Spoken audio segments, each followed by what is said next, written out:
Today we're going to talk about UK company formation for non-residents and whether it is a good idea for an outsider, for a non-resident to open up a company in the UK. We're going to talk about some really important subjects that you need to consider before you should open up the company in the UK. Firstly, we're going to talk about why you should open up the company in the UK. Secondly, we're going to talk about the legal process and fees involved. And thirdly, I'm going to give you some really hot tips on how you can avoid paying taxes legally. Let's get started with point one, which is the setup and what it costs. Now, a lot of people wonder if the UK is really the best country to set up that company, because what it's all about is the ease with which you can open up the company and maintain it.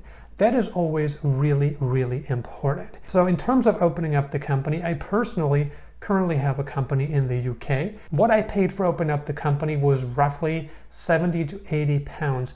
That was the incorporation fee that I paid to my registered agent. So that was just for incorporating the company. I'm paying roughly 200 pounds a year for the registered office. So it's really important, if you are non-resident, you do need to have a registered office agency. And the reason for that is because you need to have some company, some legal person who is in the position to receive mail on behalf of your company. Because if you are not in the UK and something happens, somebody needs to be there to answer a question that the government or the tax department may have. So the 200 pounds a year includes the registered office, which is a requirement by law. And they also forward any mail that they receive on my behalf. So if any person sends me a mail, let's say the government sends me a mail, or let's say the tax department sends me a mail, then what my registered office agency would do is they're going to scan in that mail that they received, and I can log into the interface online and view it. So they're not going to send me the physical because I don't want that. I just want to have an uploaded copy, an uploaded scan, because it's going to be much faster. It's more cost effective, right? I don't have to wait a couple of weeks to receive the mail. If they would send it via Royal Mail, it would take a long time. And if it's something important, I can just log in and view it the next day. Then I'm also paying roughly 200 pounds a year for that company to do my taxes. Now what I do is I send them, everything that I have. I send them my invoices, my expenses. I send them all of this, and of course also like bank statements, my HSBC bank statements, my Stripe bank statements, whatever. I send them all of this, and then they do all the taxes for me, the accounting for me. I send them just documents. They take care of all of this. And that's roughly 200 pounds a year. Now that's not bad, because if I would do it myself, the chances of me making a mistake are there. I'm not saying that you can't learn how to submit your taxes to the government, but I just think it's a lot better to use somebody who does it not just once a year, but possibly every single day, or at least a couple times a month, because they know everything that they need to know about the recent changes, if anything changed. Because if you only do it once a year, you really need to stay up to date with everything that's been happening in the country. So I think the 200 pounds a year for taxes is a really good investment. Why do people open up a company in the UK?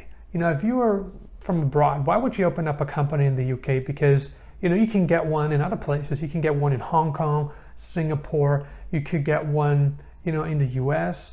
You could get one even in Cyprus, or wherever, Chile. You can get a company anywhere. Why the UK? And I personally have a lot of experience in offshore banking. I've seen good countries and bad countries. I had a company in Belize and had a bank account in Belize. I would never bank there again. I would never have a company there again, simply because it wasn't very foreigner friendly. It wasn't very offshore friendly. It was very difficult to transfer money out. I had to send them a form. It would take them days to approve it. I was with Choice Bank Belize. That bank went broke just a couple of years ago. Obviously, that had a lot to do with my experience. But still, there was also a couple of other issues that I had with Belize that just made me say, what, I'm not going to bank there. I'm not going to do business there ever again. The good thing about the UK is that the UK is a tier 1 country. It's a branded country. And if you do business in the UK, if you have a company there, a bank account there, it's just good for your reputation. It's as good as a US company.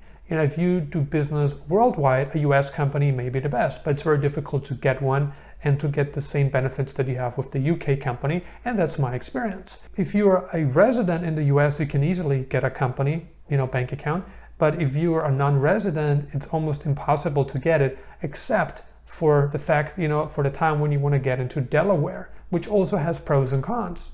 But the UK, the good thing is you can easily get a PayPal account, very easy to get one.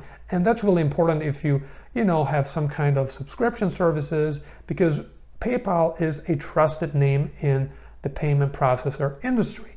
PayPal is owned by eBay. eBay is a big marketplace, so everyone trusts PayPal. It's been around for a long time. It works well.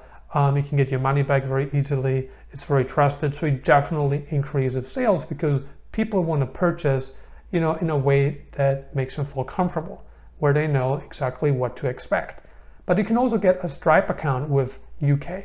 If you set up the company in a really weird country, where you cannot get a PayPal account, like it was the case for me in Belize, you cannot get a Stripe account, but you need payment processors to pick up cash. You don't have payment processors, you're not going to make any money. Unless, of course, you're planning to transfer money from one offshore bank to another, and you don't need any payment processors because your clients don't pay you by credit card, they don't pay you, in any conventional way, other than maybe doing a wire. If that's all you need to pick up payments, then maybe you don't need that kind of setup. But the UK is really great because you can get a UK PayPal account, you can get a UK Stripe account, and what I almost forgot to mention is that you can get a bank account with HSBC. You do need to go there in person to open it up, but it's well worth it. You get so many added perks. You can get a business credit card, foreign currency account, so you're gonna have £1 account, you can get one in euro, you can get one in dollars,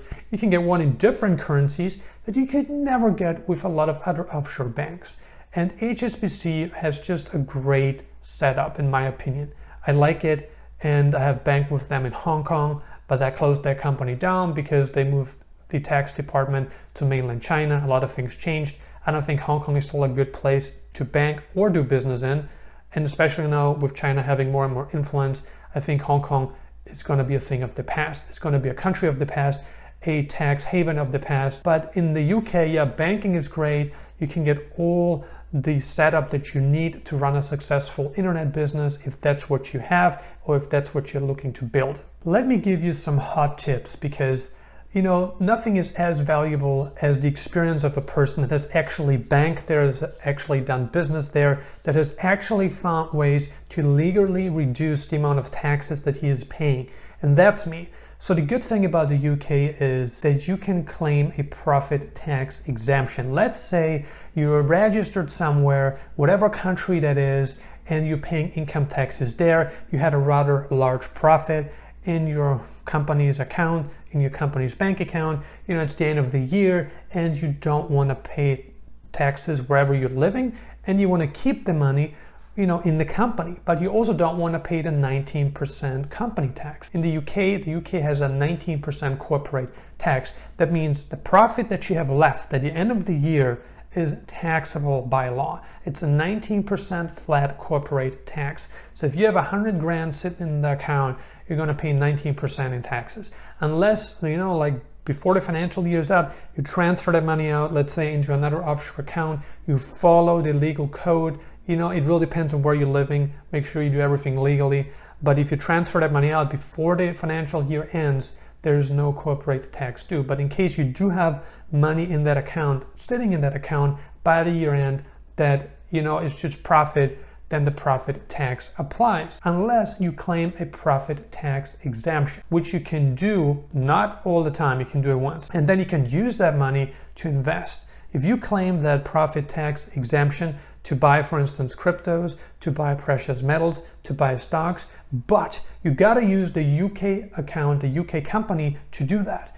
Because if you don't, then you don't follow the legal code of the United Kingdom. I have claimed a tax profit exemption and it has worked well. So what I did is I bought financial assets with it. So my company has assets. Had I not done that, I would have paid a lot in taxes, but I had claimed that and I used that money to buy assets. So it was a profit tax exemption. But again, you can't do it every single time. You need to be careful, you need to plan your moves out. Now, if you live in a country, let's say you live in Cambodia, let's say you live in Malaysia, a country where offshore income is not taxable. Let's say you get money in from a UK company or from a company in the Maldives, or I know it's probably a really weird example because nobody goes to the Maldives to open up an offshore company. But anyway, let's say you live in a country that does not charge offshore income, where offshore income is not taxable. If you go to a country like that and you transfer money from the UK company to the country you're living in and it's not taxable, then you would also avoid corporate tax